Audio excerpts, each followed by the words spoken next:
Madhav, torch बंद कर और भाग। आंखों में मत देखना इसके।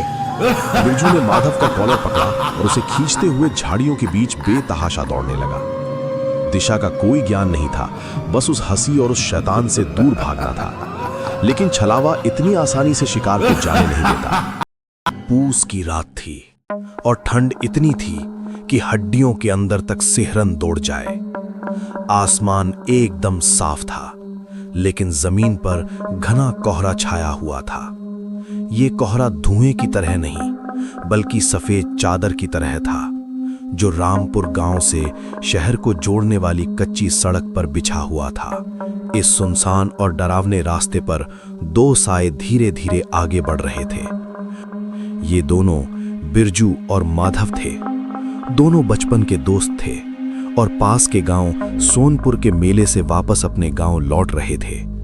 बस छूट जाने के कारण उन्हें पैदल ही जंगल के रास्ते घर लौटना पड़ रहा था। अरे माधव, पैर जरा जल्दी बढ़ा।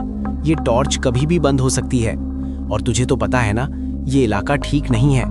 जितनी जल्दी हम ये पेपरिया वाला जंगल पार कर लें, उतना ही अच्छा है। भाई बिरजू, तू तो ऐसे भाग रहा है जैसे रेस लगी हो। मेरी टांगे जवाब दे रही हैं यार। सुबह से चल रहे हैं, थोड़ी देर कहीं सुस्ता लें क्या? उस पुराने बरगद के नीचे बैठ जाते हैं 2 घड़ी। बिरजू आगे चल रहा था। उसका शरीर गठीला था और वो स्वभाव से थोड़ा निडर था, या कम से कम निडर दिखने का दिखावा करता था।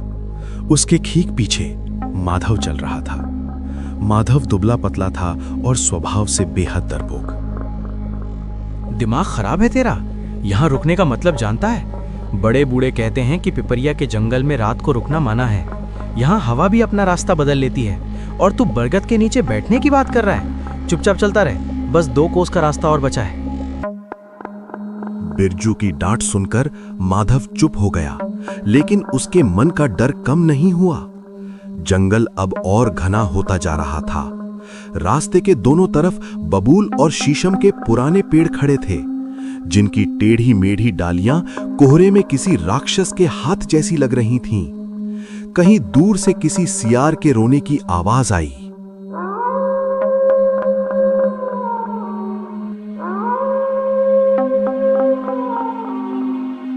बिरजू, ये सियार नहीं है।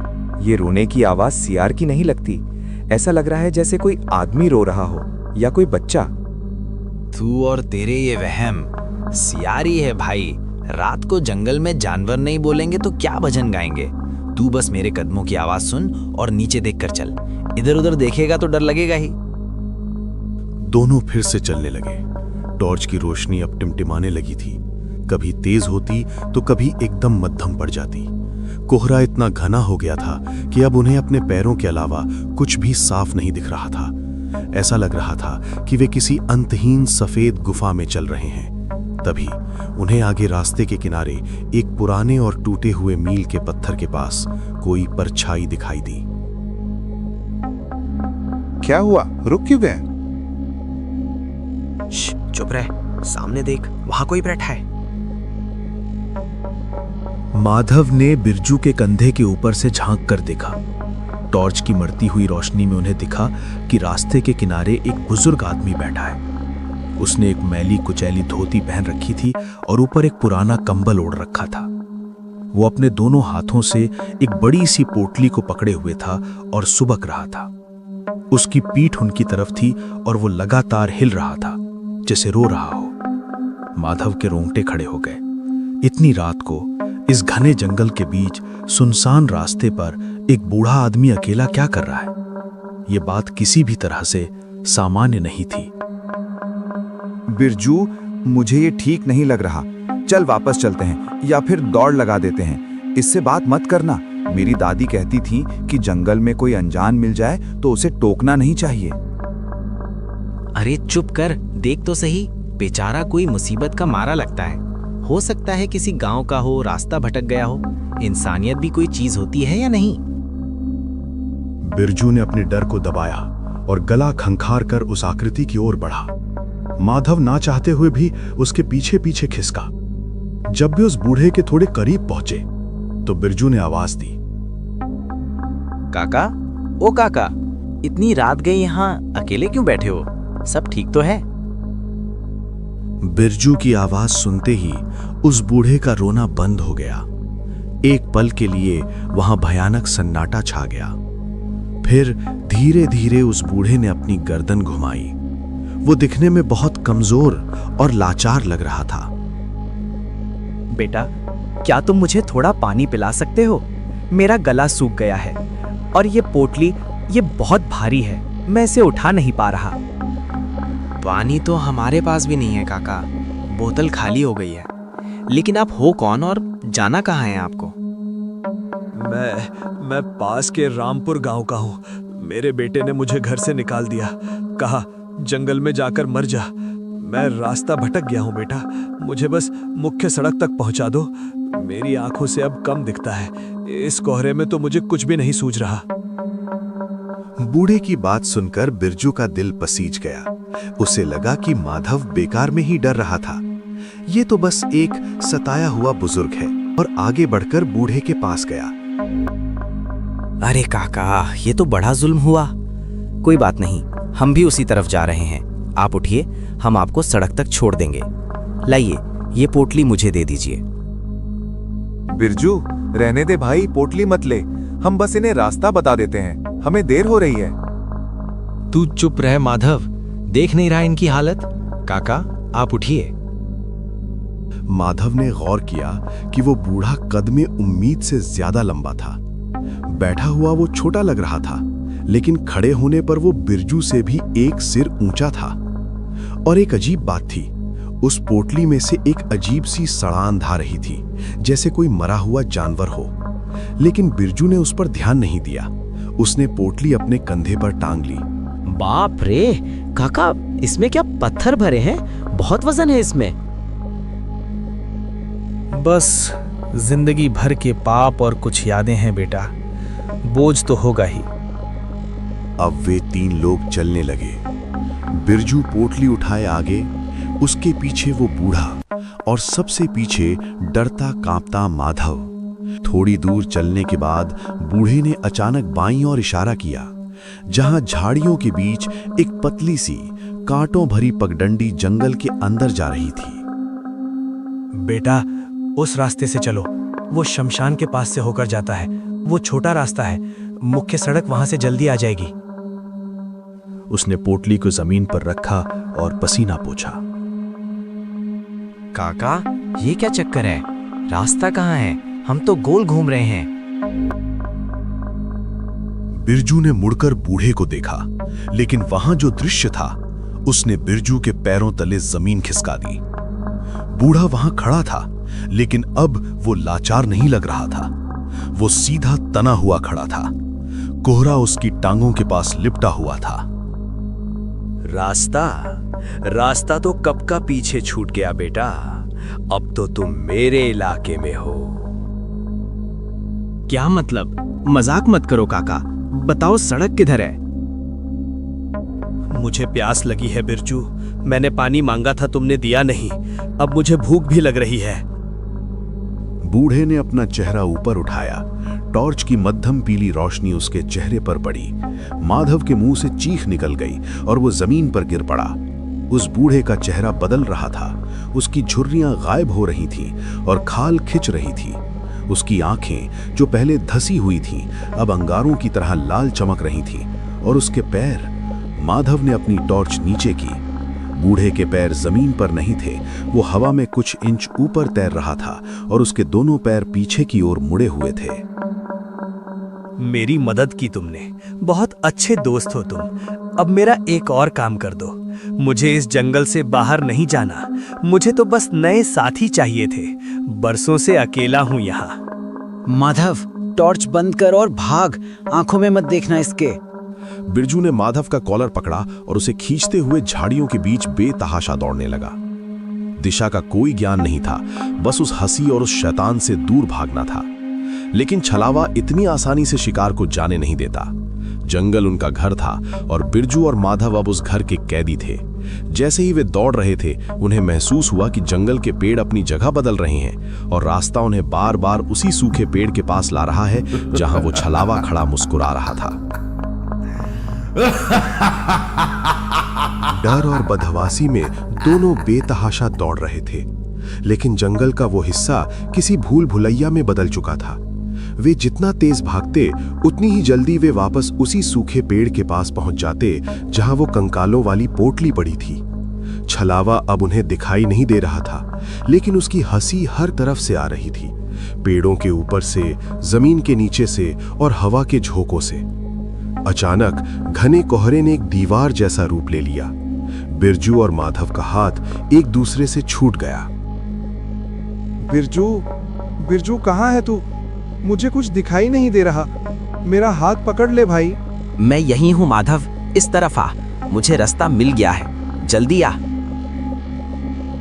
माधव उस आवाज के दिशा में दौड़ा, लेकिन जैसे ही वो कुछ कदम आगे बढ़ा, उसे अपने ठीक पीछे से बिरजू की आवाज सुनाई दी। माधव, उधर मत जा, वो मैं नहीं हूँ, मैं यहाँ हूँ, तेरे पीछे। माधव का दिमाग सुन्न पड़ गया। एक बिरजू आगे से बुला रहा था और एक पीछे से। ये छलावे का मायाजाल था। उसे समझ नहीं आ रहा था कि असली दोस्त कौन है और मौत कौन। इसके बाद जंगल में सिर्फ एक दिल दहला देने वाली चीख गूंजी और फिर हड्डियों के टूटने की भयानक कड़कड़ आवाज आई। दूसरी तरफ माधव ने वो चीख सुनी। वो आवाज इतनी दर्दनाक थी कि माधव समझ गया कि अब बिरजू इस दुनिया में नहीं रहा। उसके आंसू बहने लगे, लेकिन उसे अपनी दादी की बात याद आ गई। अगर छलावा पीछे पड़े तो चाहे आसमान फट जाए, पीछे मुड़कर मत देखना। मुझे माफ कर दे बिरजू, मुझे माफ कर दे भाई, मैं नहीं रुक सकता। माधव ने अपनी मुट्ठियां भींची और पूरी जान लगाकर एक ही दिशा में दौड़ पड़ा। अब उसे बिरजू की आवाजें आ रही थीं। माधव, मुझे छोड़ के मत जा, मुझे बहुत दर्द हो रहा है, वापस आजा माधव। ये आवाज इतनी असली थी कि माधव का कलेजा मुंह को आ गया। उसका मन हुआ कि पलटकर देख ले, लेकिन वो जानता था कि अगर वो पलटा तो उसकी गर्दन भी मरोड़ दी जाएगी। वो कांटों, झाड़ियों और पत्थरों की परवाह किए बिना खेतों की मेढ़ों पर अंधाधुंध दौड़ता रहा। उसके नंगे पैर छिल गए थे, कुर्ते की बाहें फट गई थीं। तभी उसे दूर कहीं एक टिमटिमाती हुई लालटेन की रोशनी दिखाई दी और साथ ही कानों में गांव के कुत्तों के भौंकने की आवाज आई। वो गांव का सिवान था। हे भगवान, गांव आ गया, गांव आ गया। माधव ने अपनी बची खुची ताकत समेटी और एक आखिरी छलांग लगाकर जंगल की झाड़ियों से बाहर निकला। वो सीधे गांव के हनुमान मंदिर के चबूतरे पर जाकर गिरा। मंदिर की घंटी हवा से बज रही थी। जैसे ही वो पवित्र सीमा के अंदर आया, पीछे जंगल से आने वाली डरावनी हंसी और आवाजें एकदम से बंद हो गईं। वहां अब सिर्फ गायों के रंभाने और झिंगरों की आवाज थी। मंदिर के पास ही गांव के पुजारी पंडित दीनानाथ अपनी कुटिया से बाहर निकल रहे थे। उन्होंने किसी के गिरने की आवाज सुनी। कौन है भाई? इतनी रात गए यहाँ क्या कर रहे हो? बाबा, जंगल, वो छलावा बिरजू को खा गया, बिरजू को। इतना कहते ही माधव बेहोश हो गया। अगली सुबह जब माधव को होश आया तो वो अपने घर की खटिया पर था। पूरा गांव उसके आंगन में जमा था। माधव ने रोते रोते सारी बात बताई। उसकी बात सुनकर सबकी रूह कांप गई। दोपहर में गांव के मुखिया, कुछ पहलवान और माधव, जिसे सहारा देकर ले जाया गया, लाठियां और कुल्हाड़ी लेकर जंगल में उसी रास्ते पर गए। वहां का नजारा देखकर सबकी आंखों में खौफ तैर गया। उसी सूखे पेड़ के नीचे जहां उन्होंने उस बूढ़े को देखा था, वहां बिरजू की लाश पड़ी थी। उसका शरीर अजीब तरह से मुड़ा हुआ था, जैसे किसी ने गन्ने की तरह उसे निचोड़ दिया हो। उसकी आंखें खुली थीं और चेहरे पर भयानक डर जमा हुआ था। और सबसे डरावनी बात, बिरजू के कंधे पर वही सड़ी गली पोटली बंधी हुई थी जिसे वो कल रात उठाना चाहता था, लेकिन अब वो रस्सी से नहीं बल्कि बिरजू की अपनी अंतड़ियों से उसके शरीर से बंधी थी। काका, आप ये क्या बोल रहे हो? मेरा दोस्त तो 1 साल पहले मर चुका है। फिर वो कौन था जो कल रात मुझसे मिलने आया था?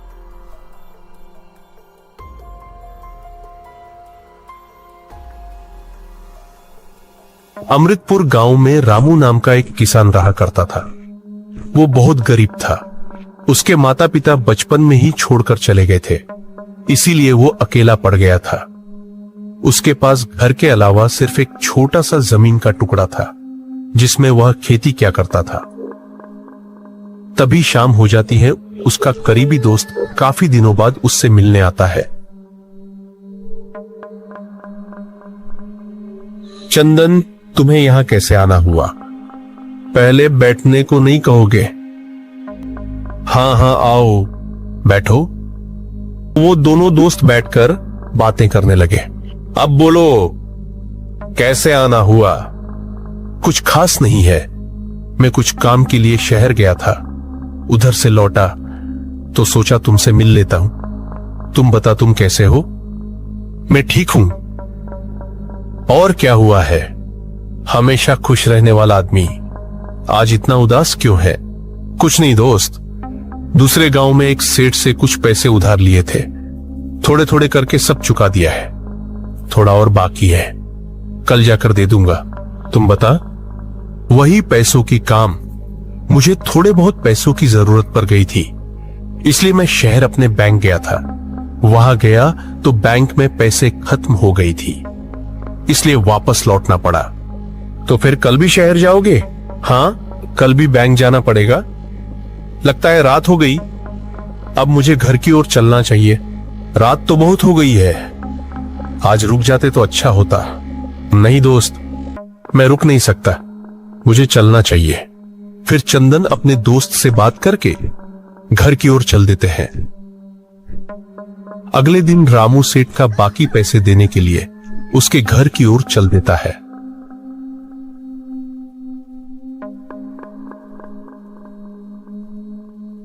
पहुंचने के बाद तभी रामू, सेठ जी क्या आप घर पर हैं?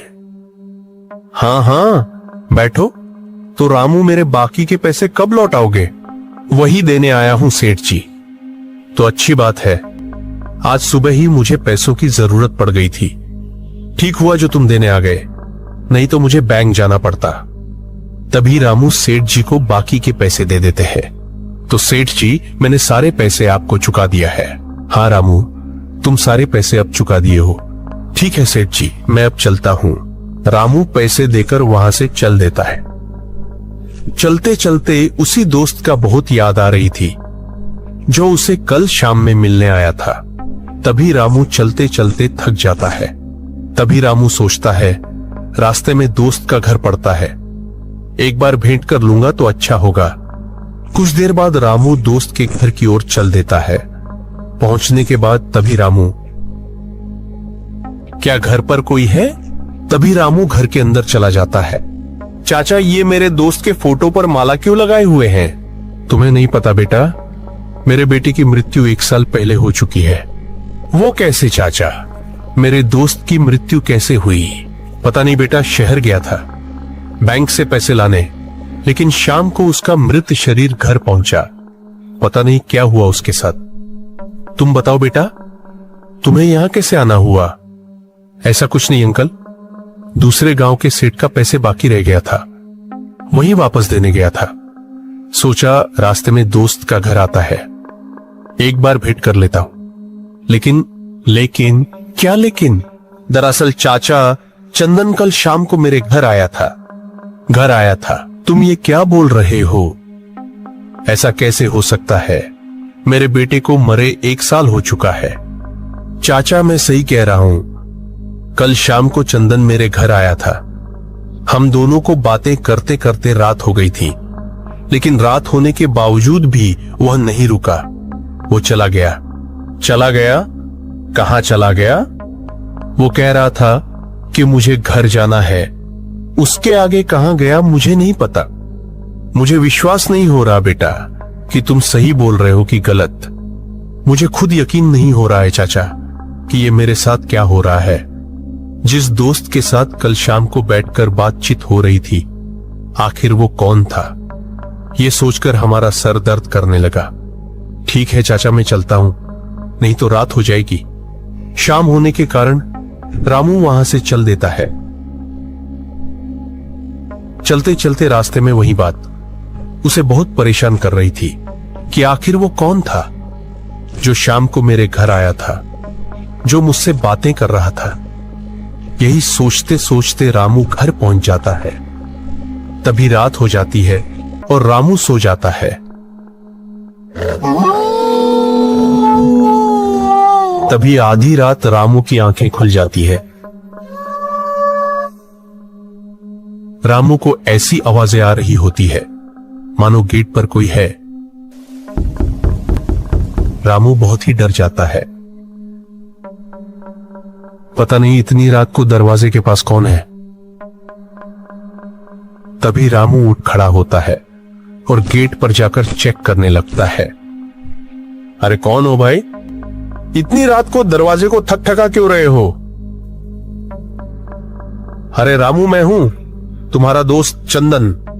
चंदन, तुम यहां आधी रात को क्यों आए हो? अरे रामू, तुम अंदर से ही पूछोगे? और उसे अंदर बुलाकर पूछने लगता है। चंदन, आज मैं सेठ को बाकी बचे पैसे देने गया था। तभी मैं वापस आते समय तुम्हारे घर भी गया था। वहां भेंट तुम्हारे पिताजी से हुई। ओ अच्छा, क्या कहा मेरे पिताजी ने मेरे बारे में? उन्होंने कहा बैंक गया था पैसे निकालने, लेकिन शाम को तुम्हारा मृत शरीर घर पहुंचा। क्या ये सच है चंदन? तुम्हारी मृत्यु हो गई है? हाँ दोस्त, मेरे पिताजी ने सही कहा। मेरी मृत्यु 1 साल पहले हो चुकी है। इतना कहते ही चंदन अपना असली रूप में आ जाता है और कहने लगता है, दोस्त, मेरे आत्मा को मुक्ति नहीं मिल रही है।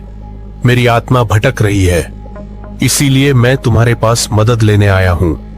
क्यों, ऐसा क्या हुआ था तुम्हारे साथ? तुम्हारी मृत्यु कैसे हुई? तुम्हारी आत्मा भटक क्यों रही है?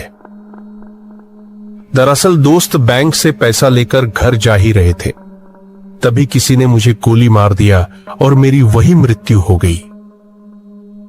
दोस्त, जिसने तुम्हें गोली मारी, क्या तुम उसे पहचानते हो? आखिर वो कैसा दिखता है? नहीं दोस्त, अंधेरे होने के कारण मैं उसे देख नहीं पाया। तभी रात बहुत हो चुकी थी। तो दोस्त, तुम्हें अब तक मुक्ति क्यों नहीं मिल रही है? आखिर क्या कारण हो सकता है? क्या कोई काम अधूरा रह गया है जो तुम्हें पूरा करना है? तुम मुझे बता सकते हो। हाँ दोस्त, जिस दिन मुझे गोली लगी थी उसी दिन जो पैसे लेकर मैं आ रहा था, मैं एक पेड़ के नीचे उस पैसे को छिपा दिया हूं। अच्छा, तो मैं क्या कर सकता हूं दोस्त? तुम्हारी मदद कैसे कर सकता हूं? और उस पैसे को क्या करोगे? वो पैसे तुम मेरे पिताजी को दे देना ताकि बुढ़ापे का सहारा बन जाए, क्योंकि मैं पिताजी को अकेला छोड़ दिया हूं। मैं अपने पिताजी का सहारा भी नहीं बन पाया। मैं कितना नालायक बेटा हूं। इतना कहते ही मानो चंदन की आंखों में आंसू आ गया हो। तो चंदन, पैसे किस पेड़ के नीचे छुपाए हो? मुझे वहां पर लेकर चलो ताकि मैं उस पैसे को सही सलामत तुम्हारे पिताजी को दे सकूं और तुम्हारी आत्मा को मुक्ति मिल सके। तो रामू उस भूत के साथ पैसे निकालने चल देता है। चलते चलते वो दोनों दोस्त आपस में बात करने लगता है। इसी तरह बात करते करते यह दोनों दोस्त उस पेड़ के पास पहुंच जाता है जिस पेड़ के पास पैसे छुपाया है। दोस्त, उस रात इसी पेड़ के नीचे पैसे छुपाए थे। जिस दिन मुझे गोली लगी थी, तुम इसी जगह कुदाल से खोदना शुरू कर दो। हाँ हाँ दोस्त, मैं इसी जगह खोदना शुरू करता हूँ। तभी रामू उस पेड़ के नीचे कुदाल से गड्ढा करना शुरू कर देता है जिस जगह चंदन पैसे छुपाए थे। गड्ढा करते करते रामू को उस जगह पैसे मिल जाते हैं। रामू को पैसे मिलते ही इसका दोस्त हवा में गायब हो जाता है। लगता है दोस्त चला गया। अब मैं इस पैसे को उसके पिताजी के पास सही सलामत पहुंचा देता हूं। इतनी रात को उसके पिताजी सो रहे होंगे। एक काम करता हूं, सुबह होते ही उसके पिताजी को पैसे वापस दे दूंगा। इतना कहते ही रामू पैसे लेकर घर की ओर चल देता है। अगले दिन रामू उस पैसे को लेकर अपने दोस्त के घर जाने लगता है। रामू पहुंचते ही यह पैसे तुरंत उसे दे देता है। बेटे, ये पोटली मुझे क्यों दे रहे हो? क्या है इस पोटली में? जो इतनी सुबह सुबह मुझे देने आ गया हो? चाचा, इस पोटली में पैसे हैं जो मुझे आपको देने के लिए कहा गया है। किसने कहा बेटा यह पोटली मुझे देने के लिए? आपके बेटे ने। दरअसल चाचा चंदन उस रात पैसे को एक पेड़ के नीचे छुपा दिया था। उसकी आत्मा काफी दिनों से भटक रही थी। यह पैसे देते ही वह गायब हो गया। इतना सुनते ही मानो उसके पिताजी की आंखों में आंसू आ गया हो।